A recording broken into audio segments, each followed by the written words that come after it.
Hi, my name is Brandon Graisley. I teach high school computer science, and I'm going to talk to you about software testing. There are basically two kinds of testing, white box and black box testing. In white box testing, the tester can see the code, can look at all of the details of how the program or subprogram works.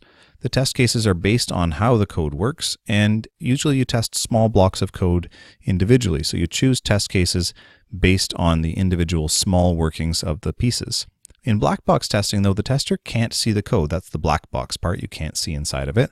Test cases are based on the specification for the program, not based on the details of how it does what it's supposed to, but only on what it is supposed to do. And you test the entire program at once. You give an input, you check the output. So let's look at an example of black box testing.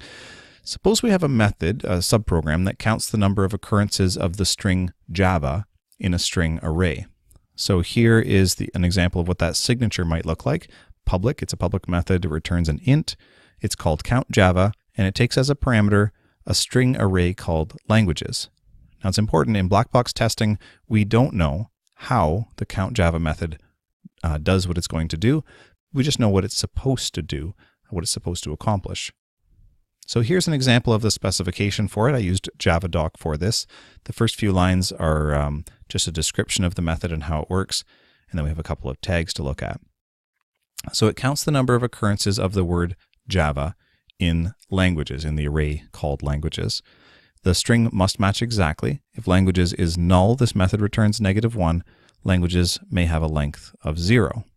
So two tags, @param describes the languages parameter, that is the string array to search. @return, the number of occurrences of Java in languages, or -1 if languages is null. That's a quick summary of what we say up above. In some cases, if your methods are quite complicated, you may have many paragraphs of information explaining what the acceptable parameters are. So let's look at some typical test cases. You might, for example, try arrays with different numbers of occurrences of the word Java. That makes sense because the whole point of the method is to count those occurrences. So try some different options. You could make up an array which has 1 occurrence of the word Java, or maybe 2 occurrences, or maybe 0 occurrences. That's acceptable as well. So those are all arrays that are getting at that one idea, that one category of arrays having different numbers of occurrences. You could try having arrays that are of different length. Like here's one with a length of 1, here's a length of 4, here's a length of 0. There are no strings in it, but it is a string array. When you want to report on your test cases, you might use a chart or something like this. Down the left-hand column, I have categories, the number of occurrences, the array length, and there will be more than that. The different cases within each category, the input, so that's the specific input values, and that's not always possible to list. In this case, they're fairly small, so you can put them on a page, but sometimes you can only describe what the case might look like. And then I have a results column, and you'll notice everything's successful on my test except I have an array index out of bounds exception on line 243 that occurred with the input that had no occurrences of the word Java. So that's like a clue. I'm going to go back to my code now and see, what did I do wrong? When there were no occurrences of Java, I must have made a mistake of some kind. Okay, so some other possible test cases. What if every string is the word Java? Does that work? Does it count it correctly? What if there's a string in there that has Java and then a space afterwards? That should not match according to the specification. So I want to put one of those in there and make sure that it doesn't count it. Same if there's a space at the beginning before the word Java. What if Java occurs only in the first or last position of the array? We often have problems at those edges of an array. We have off by 1 errors, we call them, where we make a mistake at the beginning or make a mistake at the end when we're counting or searching or whatever. What if the array is null? The specification says that we're supposed to return the value -1. It's not supposed to crash or have some kind of exception.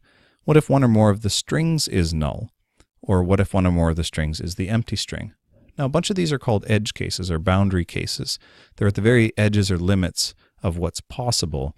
And so you can look at, for example, let me just go back here for a second. What if there's an array of length 0? Well, you can't have one smaller than that, so that is an edge case. Having a very, very large array, I suppose, would be possible, but might be impractical to test. So once again, we look at the specification. We get creative with all of the different ways that we can have typical cases, but also all the ways that we can have edge or boundary cases. We use those to decide what the test cases are. We try them out. We record the results of those cases, and if necessary, we go back and make changes to the code. In some cases, our specification isn't complete enough. For example, what if we hadn't described whether languages could have a length of 0? Then after running some test cases with a length of 0, we might decide that that's possible, or we might have decided that that was not allowed in the specification. Okay, well, thanks very much. I hope this has been helpful, and I'll talk to you soon.